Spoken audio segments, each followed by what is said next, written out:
Avicii, I was cool. We don't talk anymore like we used to do. We don't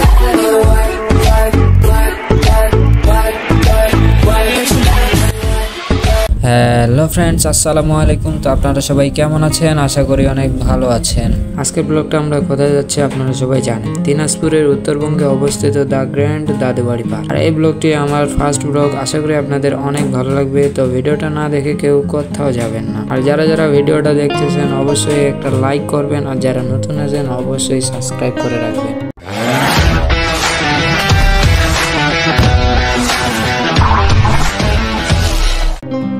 তো আমরা সবাই এখন অটোতে করে আমরা দাদুবাড়ি পার্কে যাচ্ছিলাম। আর এই দাদুবাড়ি পার্কটি দিনাজপুরের একটি নতুন পার্ক।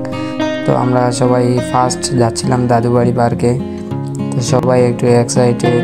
আর অটোতে করে যাওয়ার মজাটাই অন্যরকম। দেখতেই তো পাচ্ছেন আমার বন্ধুরা কীরকম মজাটাই না করতেছে, আর আমি সামনে একলা বসে আছি।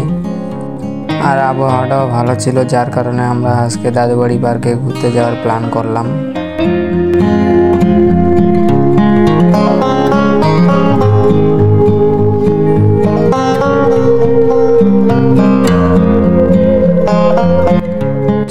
আমরা দেখতে দেখতে চলে আসলাম দাদুবাড়ি পার্কে যাওয়ার রাস্তা। আর এই রাস্তাটা পুরাটাই ছিল তাদের আয়ত্তে। রাস্তার মধ্যে যেন কোনো ধরনের সমস্যা না হয়, যানবাহন চলাচলের সময় শৃঙ্খলা যেন না সৃষ্টি হয়, সেই দিকে তারা লক্ষ্য রাখে।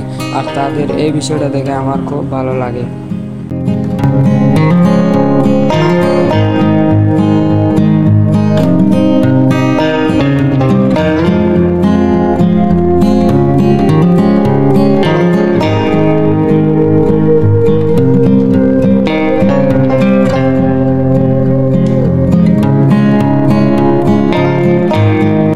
তো গাইস, অবশেষে আমরা চলে আসলাম দ্য গ্র্যান্ড দাদুবাড়ি পার্কে। এরপর আমরা প্রথম গেট দিয়ে ভিতরে ঢুকলাম। ঢুকে একটা অনেক সুন্দর ভিউ দেখতে পাই, আর সাথে একটা সুন্দর বসারও জায়গা ছিল। তো আমার বন্ধুরা তারা এইসব না দেখে তারা আগে তাড়াতাড়ি চলে যায় পে স্টেশনে।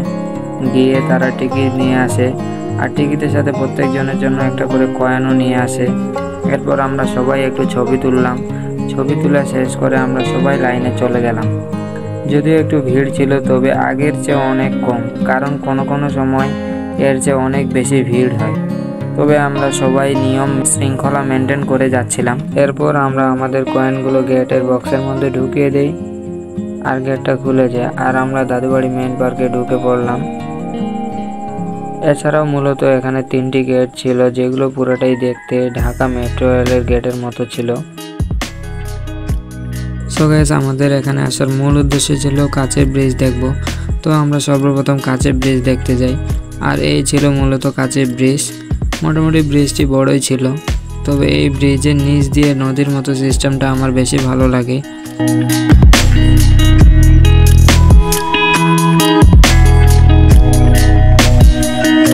এরপর আমরা ব্রিজ থেকে একটু নিচে নামে একটা ঝর্ণার বল দেখতে পাই, যেটা থেকে খুব সুন্দরভাবে পানি বের হচ্ছিল। এছাড়াও এখানে ছোট বড় সবার জন্য নৌকা চালানোর রাইডসগুলোও ছিল।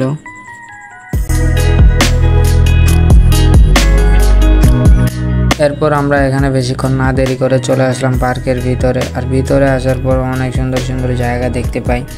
তো এই পার্কে আমরা প্রায় 7 জনের মতো আসি।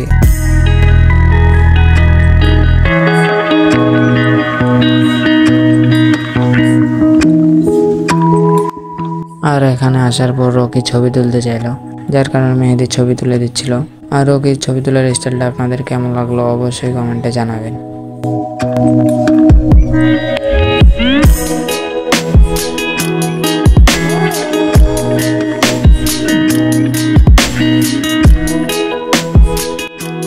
সো আমরা আছি এখন পার্কের পশ্চিম সাইডে। আর এই জায়গাটা বেশ ভালোই ছিল, যার কারণে আমরা এখানে একটু দাঁড়ালাম, সবাই একটু আড্ডা দিলাম, কিছু ছবি তুললাম।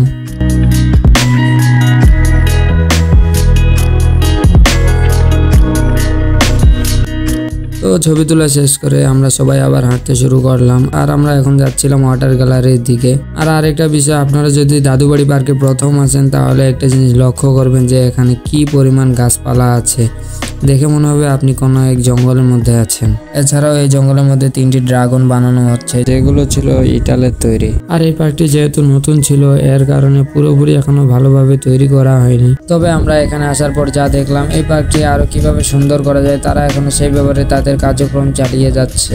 আর সিফাত এখন আপনাদেরকে যে কাগজগুলো দেখাচ্ছে সেগুলো ছিল এই পার্কের টিকিট, যেগুলো আমি আপনাদেরকে প্রথমে দেখাতে পারিনি।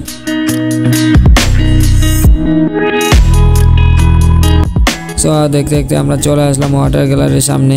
আর এই ছিল মূলত ওয়াটার গ্যালারি। তো এখানে আসার পর আমরা দেখতে পাই গ্যালারির এক সাইডে খুব সুন্দরভাবে ঝর্ণার সিস্টেম করা ছিল, আর আরেক সাইডে মানুষ বসে থাকার ব্যবস্থা করাও ছিল। তবে এই গ্যালারির চারদিকে বিভিন্ন ধরনের ফুল গাছ ও ঘাস লাগানো ছিল, যার কারণে গ্যালারিটি আরো বেশি ভালো লাগতেছিল। তো ওয়াটার গ্যালারিটা আপনাদের কেমন লাগলো অবশ্যই কমেন্টে জানাবেন।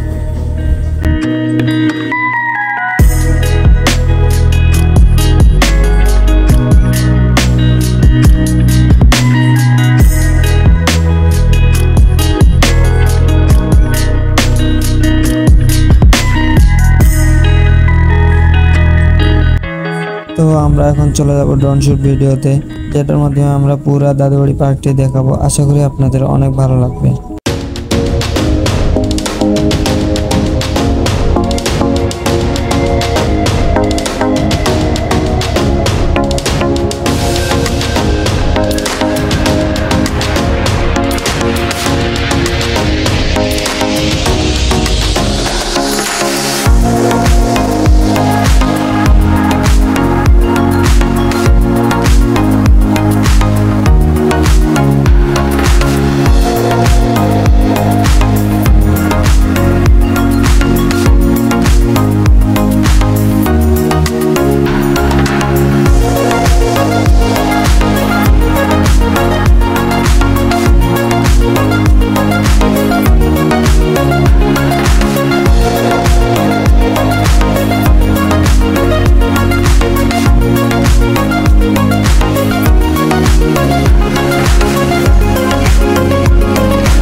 সো গাইস, ড্রোন শুট ভিডিওর মাধ্যমে পার্কটি আপনাদের কেমন লাগলো অবশ্যই কমেন্টে জানাবেন।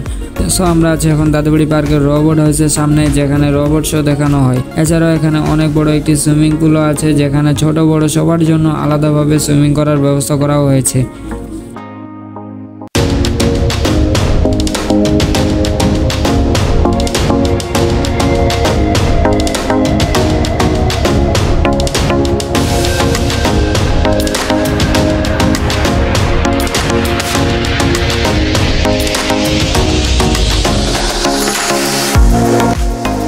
তো এরপর আমরা চলে আসলাম রোবট হাউসের ভিতরে। আর ভিতরে আসার পরে অনেক বড় একটা রোবট দেখতে পাই, যেটা পুরাটাই ছিল ফিল্মি রোবটের মতো দেখতে।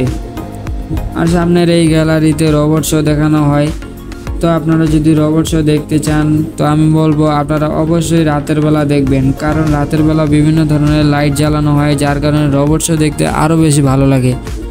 সো দাদুবাড়ি ব্লগটি আজকে এই পর্যন্তই। আশা করি ব্লগটি আপনাদের অনেক ভালো লেগেছে। তো দেখা হচ্ছে নেক্সটে কোনো ভিডিওতে। ততক্ষণ সবাই ভালো থাকবেন, সুস্থ থাকবেন। আল্লাহ হাফেজ।